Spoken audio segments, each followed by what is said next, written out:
नमस्कार, आप देख रहे हैं जनता टीवी और मैं हूं आपके साथ मनीषा सिंह। बुलेटिन की शुरुआत करेंगे इस वक्त की बड़ी खबर के साथ। बड़ी खबर अहम जानकारी का रुख कर लेते हैं।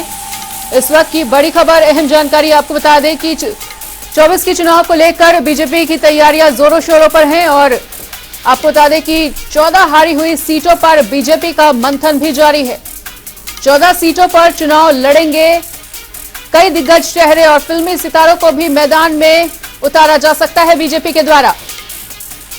तो 24 चुनाव को लेकर बीजेपी की तैयारियां तेज होती हुई और 14 हारी हुई सीटों पर बीजेपी का मंथन भी जारी है। जिन सीटों पर चुनाव कई दिग्गज चेहरे लड़ सकते हैं और फिल्मी सितारों को भी मैदान में उतारा जा सकता है बीजेपी के द्वारा। तो बसपा के भी कई नेता बीजेपी के संपर्क में हैं, ये इस वक्त की बड़ी जानकारी। तो 24 के चुनाव को लेकर बीजेपी की तैयारियां जोरों शोरों पर है। 14 हारी हुई सीटों पर भी बीजेपी का मंथन चल रहा है और इन सीटों पर कई फिल्मी सितारों को भी उतारा जा सकता है। तो इस वक्त ये बड़ी खबर बता रहे हैं आपको। बसपा के भी कई बड़े नेता बीजेपी के संपर्क में बताए जा रहे हैं और 24 चुनाव को लेकर बीजेपी की तैयारियां पूरी होती हुई नजर आ रही हैं और जोरों शोरों से पार्टी तैयारियों में जुटी हुई है। और इसी बड़ी खबर पर अधिक जानकारी के लिए हमारे साथ हमारे सहयोगी अनूप कुमार सिंह जुड़ चुके हैं। तो अनूप, 24 के चुनाव को लेकर बीजेपी की तैयारी जो है वो जोरों शोरों पर है और जो 14 हारी हुई सीटें हैं उन पे भी मंथन चल रहा है और ये भी बात सामने आ रही है कि कई फिल्मी सितारों को भी इस बार चुनावी मैदान में उतारा जा सकता है। क्या कुछ जानकारी, क्या कुछ अपडेट इस बड़ी खबर को लेकर आपके पास? और देखिए, बिल्कुल सही बात है कि उत्तर प्रदेश में लोकसभा चुनाव को लेकर जिस तरीके से भारतीय जनता पार्टी लगातार बैठकों का दर जारी है और खासकर अपने ही प्रत्याशियों का इंटरनल सर्वे कराना। तमाम ऐसे उत्तर प्रदेश के सांसद हैं जिनका इंटरनल सर्वे बहुत ही खराब आया है। यही वजह से भारतीय जनता पार्टी उनकी जगह पे कौन सा प्रत्याशी सीट बैठेगा, उस सीट के जातिगत समीकरण क्या होंगे, क्या वहां से कोई फिल्मी सितारा अगर कोई उतारना पड़े, फिल्मी जगत से किसी को उतारना पड़े प्रत्याशी, वो कौन से वहां पर लोकप्रियता बैठेगी, इन सब तमाम चीजों कर लेकर लगातार बीजेपी मंथन चल रहा है। एक बार ये भी बीजेपी में मंथन चला कि उत्तर प्रदेश में जो वर्तमान में जो मंत्री हैं या जिनकी जमीनी हकीकत मजबूत है, जमीनी लोकप्रियता उनके उसे पकड़ है, जनता के पास पकड़ है, तो उनको भी कहीं ना कहीं मौका मिल सकता है। उसमें तमाम जो उत्तर प्रदेश जो कैबिनेट के मंत्री हैं उनकी उस रेस में हैं, तमाम ऐसे मंत्री हैं उनको भी वहां से जितिन प्रसाद को पीलीभीत से चुनाव लड़ा सकती है भाजपा। यूपी कैबिनेट मंत्री जयवीर सिंह को फिरोजाबाद से चुनाव लड़ा सकती है भाजपा। असीम अरुण इटावा लोकसभा के प्रत्याशी हो सकते हैं। राकेश सचान को फतेहपुर लोकसभा का चुनाव प्रत्याशी बना सकती है। तो इस तरीके से भारतीय जनता पार्टी का जो संगठन है वो उत्तर प्रदेश में लगातार अपनी जो जमीन को मजबूत कर रहा है, क्योंकि आने वाले समय में उत्तर प्रदेश की तमाम जो उम्मीदें हैं उत्तर प्रदेश से भारतीय जनता पार्टी को, और सबसे बड़ा प्रदेश 80 सीटें उत्तर प्रदेश में हैं और भारतीय जनता पार्टी का लक्ष्य भी है 80 में से 80 सीटें जीतने के लिए। यही वजह है कि भारतीय जनता पार्टी वो चाहे आधी आबादी के माध्यम से घर घर तक पहुंचना चाहती है और उसको वोट में तब्दील करना चाहती है, चाहे वो दलित मोर्चा के माध्यम से, दलित सम्मेलन के माध्यम से, या फिर भारतीय जनता पार्टी जो सरकार की योजनाएं हैं, जो योजनाओं से लाभ जिनको मिला है उनको भारतीय जनता पार्टी में जोड़ने के लिए, उनके घर घर तक पहुंचने के लिए लगातार प्रयास कर रही है। ठीक है अनूप, ये भी जानकारी मिल रही है कि बसपा के भी कई नेता बीजेपी के संपर्क में है, तो क्या ऐसी कुछ जानकारी आपके पास कि कौन कौन से ऐसे नेता हैं जो बीजेपी के संपर्क में है? भाजपा के सूत्रों के हवाले से जो खबर आ रही है उसमें तमाम जो भारतीय जनता पार्टी में बीएसपी के जो कदावर नेता हैं वो बीजेपी में शामिल हो सकते हैं। और भारतीय जनता पार्टी का इंटरनल सर्वे का पार्ट भी ये है कि तमाम ऐसी जो सीटें हैं जहां पर एससी बाहुल्य है, जो जिसमें भारतीय जनता पार्टी के पास जिताऊ प्रत्याशी नहीं है, खासकर वो सीटों पर बहुत बड़ा फोकस है। जो हारी हुई 14 सीटें लोकसभा की 2019 की हैं, उनको देखते हुए भारतीय जनता पार्टी हर तरीके से प्लान बना रही है। फिलहाल क्या कुछ आगे होगा वो 2024 का चुनाव परिणाम ही। ठीक है अनूप, बिल्कुल। तो इस तमाम जानकारी को हमारे साथ साझा करने के लिए आपका बहुत बहुत शुक्रिया।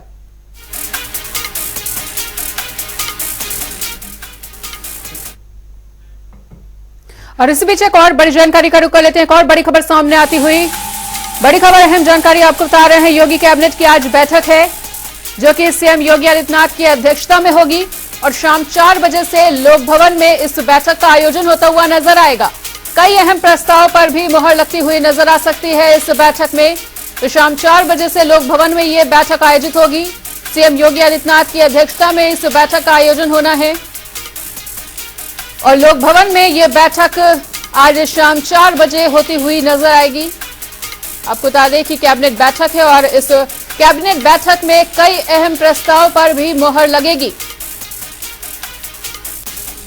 तो इस वक्त ये बड़ी खबर, अहम जानकारी आपको बता रहे हैं। योगी कैबिनेट की बैठक से जुड़ी हुई बड़ी खबर। शाम 4 बजे लोक भवन में इस बैठक का आयोजन होता हुआ नजर आने वाला है और कई अहम प्रस्ताव पर भी इस बैठक में मुहर लगेगी।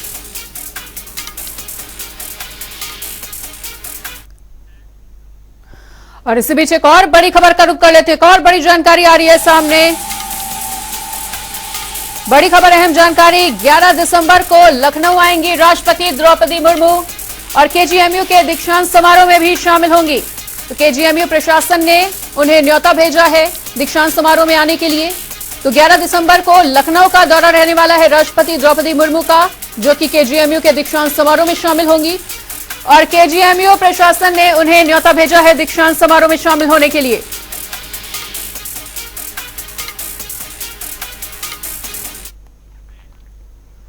और इसी बीच आगरा से एक बड़ी जानकारी आ रही है, उसका भी रुख कर लेते हैं। आगरा से बड़ी खबर, अहम जानकारी। कल आगरा दौरे पर रहने वाले हैं सीएम योगी आदित्यनाथ। दौरे को लेकर तैयारियों में प्रशासन पूरी तरह से जुट चुका है और कई कार्यक्रमों में शामिल होने की सूचना मिल रही है। लघु उद्योग भारती का कार्यक्रम है, वहीं मथुरा के दीनदयाल धाम भी जाएंगे सीएम योगी आदित्यनाथ। तो आगरा के दौरे पर रहने वाले हैं सीएम योगी आदित्यनाथ। इस वक्त ये बड़ी खबर, बड़ी जानकारी। कल आगरा के दौरे पर जाएंगे सीएम योगी आदित्यनाथ। दौरे को लेकर तैयारियां जोरों शोरों से प्रशासन द्वारा की जा रही है और कार्यक्रम में शामिल होंगे सीएम योगी। लघु उद्योग भारती का कार्यक्रम जो है उसमें शामिल होने के लिए, शिरकत करने के लिए सीएम योगी आदित्यनाथ आगरा पहुंचेंगे। और आगरा दौरे को लेकर ये बड़ी खबर, अहम जानकारी आपके साथ साझा कर रहे हैं। सीएम योगी आदित्यनाथ कल आगरा के दौरे पर रहने वाले हैं और आगरा में आयोजित कार्यक्रम में भी बतौर मुख्य अतिथि सीएम योगी आदित्यनाथ शिरकत करेंगे। लघु उद्योग भारती के कार्यक्रम में बतौर मुख्य अतिथि पहुंचेंगे सीएम योगी आदित्यनाथ और मथुरा के दीनदयाल धाम भी जाएंगे सीएम योगी। और इसी बड़ी खबर पर अधिक जानकारी के लिए हमारे साथ हमारे सहयोगी ब्रिज किशोर जुड़ चुके हैं। तो ब्रिज किशोर, आगरा के दौरे पर रहने वाले हैं सीएम योगी आदित्यनाथ, उनके क्या कुछ कार्यक्रम, मिनट टू मिनट क्या कुछ स्केड्यूल आपके पास? कल प्रदेश के मुखिया सीएम योगी आदित्यनाथ ताजनगरी आगरा पहुंचेंगे। ताजनगरी आगरा में लघु उद्योग भारती द्वारा एक कार्यक्रम आयोजित किया जा रहा है, जिससे कार्यक्रम कल 11 बजे से रहेगा। वहाँ उस कार्यक्रम में प्रतिभाग करेंगे योगी सीएम योगी। उसके बाद वहाँ से खेरिया हवाई अड्डे से सीधे दीनदयाल धाम मथुरा के लिए रवाना हो जाएंगे। अगर तैयारियों की बात करें तो हवाई अड्डे से लेकर कार्यक्रम स्थल तक साफ सफाई, सुरक्षा व्यवस्था और रूट डाइवर्ट की जो व्यवस्थाएं, सारी अधिकारी लगे हुए हैं। पुलिस की सुरक्षा व्यवस्था की मॉनिटरिंग की जा रही है। जिस कार्यक्रम स्थल पर सीएम योगी पहुंचेंगे वहां सुरक्षा व्यवस्था का अधिकारी लगातार जायजा ले रहे हैं और जो सारी व्यवस्थाएं हैं वो तैयारियां हैं, जो तैयारियां शुरू कर दी गई हैं और कार्यक्रम जो कल होगा वहाँ की जो रूपरेखा है जो बिल्कुल अधिकारियों द्वारा तैयार कर ली गई है। जी मनीषा। ठीक है ब्रिज किशोर, तो इस तमाम जानकारी के लिए आपका भी बहुत बहुत शुक्रिया। तो आगरा से ये बड़ी खबर आपको बता रहे थे, जहां आगरा पहुंचेंगे कल सीएम योगी आदित्यनाथ। उनके दौरे के मद्देनजर तमाम जानकारियों को हमारे सहयोगी ने भी आपके साथ साझा किया। इस बीच एक और बड़ी जानकारी आ रही है सामने, उसका भी रुख कर लेते हैं। बड़ी खबर, बड़ा अपडेट आपको बता दें। मंत्री संजय निषाद जातिगत जनगणना के खिलाफ कल यात्रा निकालते हुए नजर आने वाले हैं। लखनऊ समेत कई जिलों से यात्रा निकलेगी और गांव-गांव लोगों से मिलेंगे संजय निषाद। तो लखनऊ समेत कई जिलों से ये यात्रा गुजरती हुई नजर आने वाली है और गांव-गांव में लोगों के साथ मिलकर उनके मन की बात को भी जानने का प्रयास करेंगे संजय निषाद और जाति जनगणना को लेकर ये यात्रा निकालेंगे संजय निषाद। तो लखनऊ समेत कई जिलों से उनकी ये यात्रा निकलती हुई नजर आएगी और गांव-गांव जाकर वो लोगों से मिलेंगे। तो इस वक्त ये बड़ी खबर, बड़ी जानकारी आपको बता रहे हैं। जातिगत जनगणना के खिलाफ संजय निषाद यात्रा निकालने का ऐलान कर चुके हैं और लखनऊ समेत कई जिलों से उनकी यात्रा निकलती हुई नजर आने वाली है।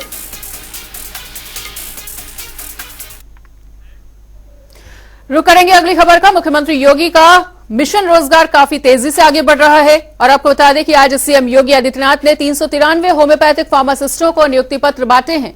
इस दौरान सीएम ने कहा कि पारदर्शी चयन प्रक्रिया के लिए सभी को वो बधाई देते हैं और प्रदेश में पारदर्शी तरीके से भर्ती प्रक्रिया चल रही है, ऐसा भी वो कहते हुए नजर आए।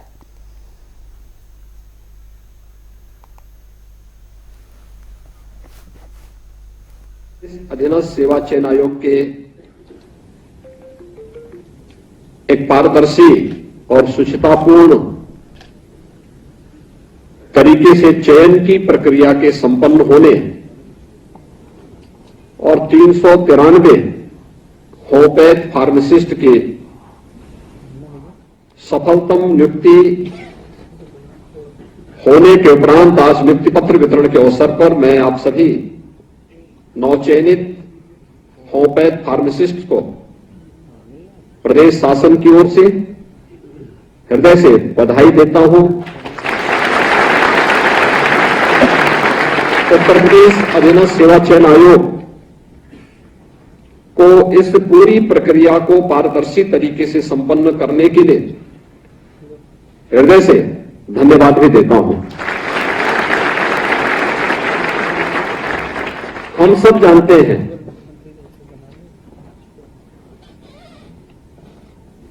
कि ट्रेडिशनल मेडिसिन के क्षेत्र में आज भारत ने एक लंबी छलांग लगाई है। विगत 9.5 वर्ष के अंदर प्रधानमंत्री मोदी जी के नेतृत्व में भारत की यात्रा शानदार तरीके से आगे बढ़ रही है और इस सदी की सबसे बड़ी महामारी इसका उदाहरण भी है। आप याद करिए, आयुर्वेद पहले से हमारे जीवन का एक हिस्सा रहा है। योग भारत की परंपरा के साथ प्राचीन काल से जुड़ा रहा है। समाजवादी पार्टी के संस्थापक, पूर्व रक्षा मंत्री और यूपी के पूर्व सीएम नेताजी मुलायम सिंह यादव की आज पुण्यतिथि है और सपा प्रमुख अखिलेश यादव उन्हें याद कर काफी ज्यादा भावुक नजर आए। बता दें कि सैफई में अखिलेश यादव ने हवन पर नेताजी की समाधि पर श्रद्धांजलि भी अर्पित की। साथ ही उन्हें ट्वीट करते हुए लिखा कि जो बसते हैं दिल में लोगों के वो जाकर भी कहीं नहीं जाते। आपके सिद्धांतों और प्रयासों को नमन करते हुए उन्हें और भी साकार और सार्थक करने की वचनबद्धता के साथ ही श्रद्धांजलि।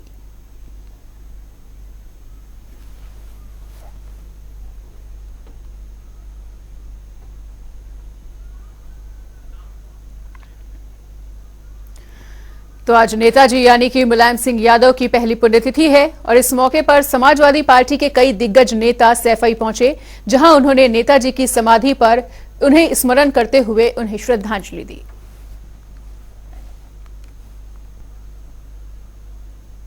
आज धरती पुत्र मुलायम सिंह कहे जाने वाले मसीहा दिलों में गरीबों के एवं किसानों को राज करने वाले आज यहाँ एक पुण्यतिथि है, जहाँ देखा जाए पिछड़े दलित अल्पसंख्यक के मसीहा धरती पुत्र, जहाँ आज देखिए हजारों नहीं लाखों की संख्या में आज श्रद्धांजलि में पहुंचे हैं। यहाँ पूरा सैफई परिवार, आज सपा परिवार एक साथ मंच पर बैठा हुआ है। मैं दिखाना चाहेंगे कि जिस तरीके से एवं अखिलेश यादव और रामगोपाल यादव यानी पूरी तरीके से सपा के जो खेमे का जो परिवार है आज पूरी तरीके से यहाँ पहुंचा है। अगर कहीं न कहीं अगर देखा जाए तो 2024 को यह पुण्यतिथि की एक शुरुआत कहीं न कहीं कहा जाए, क्योंकि यहाँ पूरी तरीके से दूर दराज से लोग काफ़ी संख्या में समाजवादी पार्टी के वरिष्ठ नेता एवं कार्यकर्ता पहुंचे हैं। वहीं मैं दिखाना चाहेंगे कि जिस तरीके से देखा जाए तो पूरी तरीके से यहाँ एक लाखों की संख्या कहा जाए तो पूरी तरीके से भीड़ भाड़ अलग ही नजर आ रही है, क्योंकि जिस तरीके से पूरी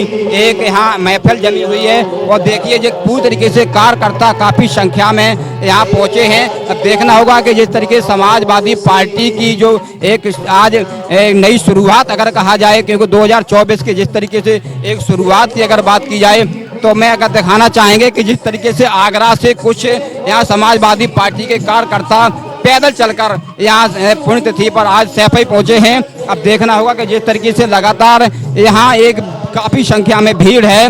अब देखना होगा क्योंकि यहाँ एक जो पुण्यतिथि मानी जाती है, क्योंकि किसानों के सिद्धे मसीहा मुलायम सिंह यादव जो एक गरीबों एवं किसानों के मसीहा भी कहे जाते हैं, क्योंकि मैं दिखाना चाहेंगे कि आगरा से चलकर पैदल चलकर जो यात्रा में यहाँ समाजवादी पार्टी के कार्यकर्ता यहाँ पहुँचे हैं और यहाँ एक मुलायम सिंह यादव जो स्वर्गीय मुलायम सिंह यादव भी कहा जाए, क्योंकि आज देखा जाए तो पूरी तरीके से यहाँ जो भीड़ अलग ही दर्शाती है, क्योंकि जो ऐसे मसीहा थे जो आज पूरी तरीके से एक लोग गमहीन माहौल में इस श्रद्धांजलि देने पहुंचे हैं। क्योंकि यहाँ अगर देखा जाए तो मंच पर मैं दिखाना चाहेंगे कि जिस तरीके से आज एक वरिष्ठ समाजवादी पार्टी के दिग्गज नेता एक मंच पर आज बैठे हैं, तो अगर देखना होगा क्योंकि पिछड़े दलित अल्पसंख्यक के जो मसीहा कहे जाने वाले धरती पुत्र मुलायम सिंह वो यूं ही नहीं कहे जाते थे, क्योंकि उनका एक हकीकत में जो है लगाव था,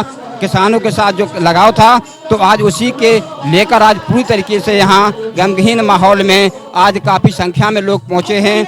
और कहीं न कहीं अगर देखा जाए तो आज की जो पुण्यतिथि कहीं न कहीं 2024 को लिए एक बहुत बड़ी उपलब्धि देखने को मिल रही है, क्योंकि यहाँ जिस तरीके से देखा जाए जो भीड़ है उस भीड़ को देखते हुए जो समाजवादी पार्टी के जो कार्यकर्ता हैं जो भीड़ दर्शाती है, जो आज पूरी तरीके से 2024 को लेकर एक बहुत बड़ी उपलब्धि देखने को मिल रही है। क्योंकि यहाँ एक मंच पर वरिष्ठ कार्यकर्ता समाजवादी के बड़े जो नेता दिग्गज नेता हैं एक साथ मंच पर बैठे हैं। आज पूरी तरीके से समाजवादी पार्टी में जो एक परिवार जैसे शिवपाल सिंह यादव है, रामगोपाल यादव हैं, अखिलेश यादव जी हैं, एक मंच पर एक साथ बैठे हुए नजर आ रहे हैं। क्योंकि अब देखना होगा कि आकर 2024 में इस मुकाम को हासिल करने की पूरी तरीके से आज तैयारी करने में लगे हुए हैं। कैमरामैन विशु राठौर के साथ राम कुमार राजपूत, जनता टीवी, इटावा। इटावा जनपद के सैफई गांव में एक बार फिर कहीं न कहीं अगर देखा जाए मुखिया मुलायम सिंह की जो पुण्यतिथि आज देखी जा रही, तो कहीं न कहीं उनकी जो समाधि है आज पूरी तरीके से यहाँ समाधि स्थल पर लाखों की संख्या में जो भीड़ देखी जा रही है। क्योंकि ये समाधि स्थल है, कई बड़े दिग्गज नेता यहाँ आज समाजवादी पार्टी के यहाँ इनको श्रद्धांजलि देने पहुँचे हैं। क्योंकि उनके आज एक वर्ष होने हुई है, जिसको लेकर लगातार आज यहाँ पूरी तरीके से आज समाजवादी पार्टी के पूरी तरीके से गमगीन माहौल में आज देखा जाए तो कहीं न कहीं समाधि स्थल पर जिस तरीके से देखा जाए तो पूरी तरीके से आज समाजवादी पार्टी के दिग्गज नेता आज समाधि स्थल पर फूल पुष्प अर्पित करते हुए नजर आ रहे हैं। क्योंकि ये मुलायम सिंह यादव जो पूरी तरीके से एक धरती पुत्र कहे जाने वाले नेता, जमीन नेता माने जाते थे, क्योंकि यहाँ इन्होंने एक किसानों के मसीहा भी कहा जाए, क्योंकि ऐसे जमीनी नेता थे जो आज पूरी तरीके से लोग इस आज पुण्यतिथि पर यहाँ सैफई में जिस तरीके से देखा जाए तो मौके पर पहुंचे हैं। और यहाँ पर आज पूरी तरीके से समाजवादी पार्टी के जो खेमे का जो एक मुखिया समाजवादी पार्टी का जो परिवार है आज एकत्रित होकर यहाँ श्रद्धांजलि देने पहुंचा है। क्योंकि दूर दराज से लोग आज यहाँ इस समाधि स्थल पर पहुंचे हैं। क्योंकि यहाँ अगर देखा जाए तो आज यहाँ लाखों की संख्या में यहाँ लोग पहुँचे हैं, क्योंकि यहाँ कई ऐसे दिग्गज नेता हैं जो आज यहाँ इस समाधि स्थल पर पहुंचकर पुण्यतिथि पर यहाँ पहुँचे। अब देखना होगा कि यहाँ जिस तरीके से पूरी तरीके से यहाँ प्रांगण है और लगातार यहाँ नेताजी की पूरी तरीके से यहाँ नारेबाजी करते हुए नजर आ रहे हैं। क्योंकि एक ऐसे जमीन नेता थे जो कि किसान यूनियन के भी यहाँ लोग नेता हैं। अब देखना होगा क्योंकि यहाँ जिस तरीके से यहाँ एक काफ़ी संख्या में लोग जो है यहाँ पहुँचे हैं और लगातार मुखिया मुलायम सिंह यादव की जो पूरी तरीके से यहाँ एक जोरदार नारेबाजी कर रहे हैं। क्योंकि किसानों से लेकर एक गरीबों तक इनका एक बहुत बड़ा इनका जो प्रयास रहा, सार्थक प्रयास रहा है। पूरी तरीके से समाजवादी पार्टी के जो परिवार यहाँ है और यहाँ कई ऐसे लोग हैं और देखना होगा कि यहाँ आज जो है किसान यूनियन के जो लोग हैं, किसान यूनियन मुलायम, तो अब देखना होगा कि यहाँ जिस तरीके से लोग हैं इनसे मैं जानना चाहेंगे कि आखिर यहाँ जिस तरीके से मुखिया एक जो पूरी तरीके से दिलों में राज करने वाले मुलायम सिंह यादव थे, जो पूरी तरीके से गरीबों से लेकर किसानों तक एक बड़ी इनकी जो सोच थी और इनकी मदद करते थे। अब देखना होगा कि आखिर कहाँ से आप लोग आए? मुरादाबाद से। जी जी। अच्छा, तो आज हम लोग नेताजी को शहर के साथ श्रद्धांजलि देंगे। यूं तो दुनिया में सभी आए हैं मरने को, यूं तो दुनिया में सभी आए हैं मरने को, मौत उसकी है जिसकी करे जमाना अफसोस। आई नेताजी हमारे बीच नहीं है, पूरा देश पूरी दुनिया अफसोस जाहिर कर रही है।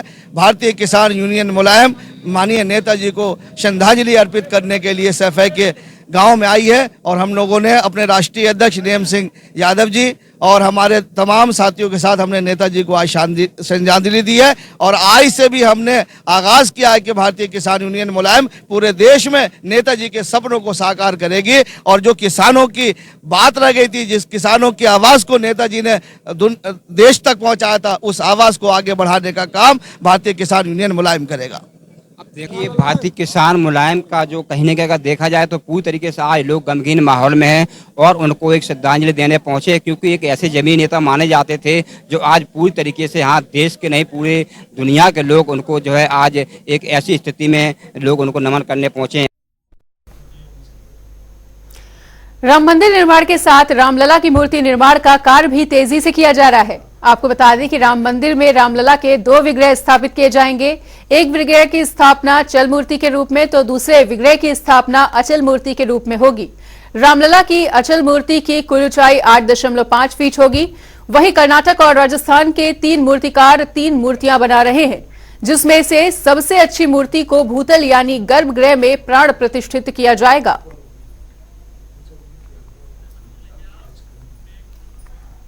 और अब रुक कर लेते हैं 5 मिनट में 25 बड़ी खबरों का। लखनऊ में महिला पार्षदों का महिला आरक्षण बिल को समर्थन, सदन के बैठक में बिल पर किया हस्ताक्षर, पीएम मोदी को दी बधाई। लखनऊ में कांग्रेस में शामिल हुए बागपत के नवाब अहमद हमीद, पिता नवाब कोकब हमीद 5 बार के विधायक और पूर्व मंत्री रह चुके हैं। फर्रुखाबाद में महाराणा प्रताप की मूर्ति न लगने पर भड़की करनी सेना, पर्यटन मंत्री ने 1 साल पहले दिया था मूर्ति लगाने का आश्वासन। आगरा में 2 युवकों में हुई आपसी भिड़ंत, एक दूसरे पर चाकू से किया हमला, एक शख्स गंभीर रूप से घायल। कानपुर में शादी के नाम पर हुई ठगी, दुल्हन लाखों के माल पर हाथ साफ कर हुई फरार। हापुड़ में झोलाछाप डॉक्टरों की दबंगई आई सामने, स्वास्थ्य अधिकारियों की टीम के साथ की गई है बदसलूकी, सील हुए क्लिनिक को जबरन खुलवाया गया। प्रयागराज में आरपीएफ की टीम ने चोरी करने वाले गिरोह का किया है पर्दाफाश, रेलवे कोच में लगने वाले तांबे के तार की करते थे चोरी। सहारनपुर में देहरादून निवासी के साथ बस में हुई चोरी, पुलिस ने किया खुलासा, 2 चोरों सहित माल भी किया बरामद। बंदायूं में बेटी के प्रेमी को मां बाप ने उतारा मौत के घाट, हत्या कर शव को फेंका गांव के बाहर, पुलिस ने आरोपियों को किया है गिरफ्तार। कानपुर में पुलिस कर्मियों की लापरवाही आई है सामने, कूड़े के ढेर से मिली ऑफिस की फाइलें, पुलिस कमिश्नर ने कार्रवाई के दिए हैं निर्देश।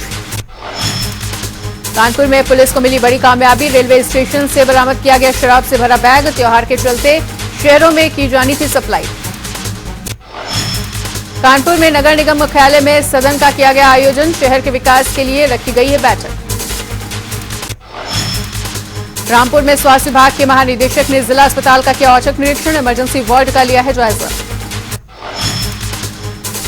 सुल्तानपुर में पुलिस को मिली बड़ी सफलता, इनामिया बदमाश को किया गया है गिरफ्तार, हत्याकांड में चल रहा था वांछित। लखनऊ में परिवहन विभाग ने तेज किया चेकिंग अभियान, वहीं अब तक सीज किए गए हैं 27 वाहन, 51 वाहनों का कटा है चालान। लखनऊ में नगर निगम की बड़ी लापरवाही, कलेक्ट्रेट के पीछे लगा कूड़े का अंबार, गंदगी की वजह से निकलना हुआ लोगों का मुश्किल। मुजफ्फरनगर में युवती ने पुल से लगाई मौत की छलांग, 2 दिन पहले सुसाइड का वीडियो किया था वायरल। कानपुर देहात में रिश्तों में दिखी हैवानियत, बहनोई ने साले की फावड़े से काट काट कर की हत्या, पुलिस ने आरोपी को किया गिरफ्तार। कासगंज में पुलिस ने वांछित अभियुक्त को मुठभेड़ में किया गिरफ्तार, सामूहिक दुष्कर्म का था आरोपी। चंदौली में पुलिस ने लूट का किया खुलासा, ग्राहक वन फोटो शूट करने के बहाने की थी कैमरे की चोरी। सहारनपुर में पाइप से भरी ट्रैक्टर ट्रॉली अनियंत्रित होकर पलटी, मजदूर गंभीर रूप से घायल, अस्पताल में कराया गया है भर्ती। रायबरेली में मामूली विवाद में 2 पक्षों में हुई मारपीट, एक शख्स की हुई है मौत, पुलिस ने 2 लोगों को किया गिरफ्तार। लखीमपुर खीरी में छेड़खानी का विरोध करना महिलाओं को पड़ा भारी, दबंगों ने जमकर की मारपीट, वीडियो हुआ वायरल। कानपुर में 2 ट्रकों में टक्कर से लगी आग, एक ट्रक ड्राइवर की आग में जलकर मौत।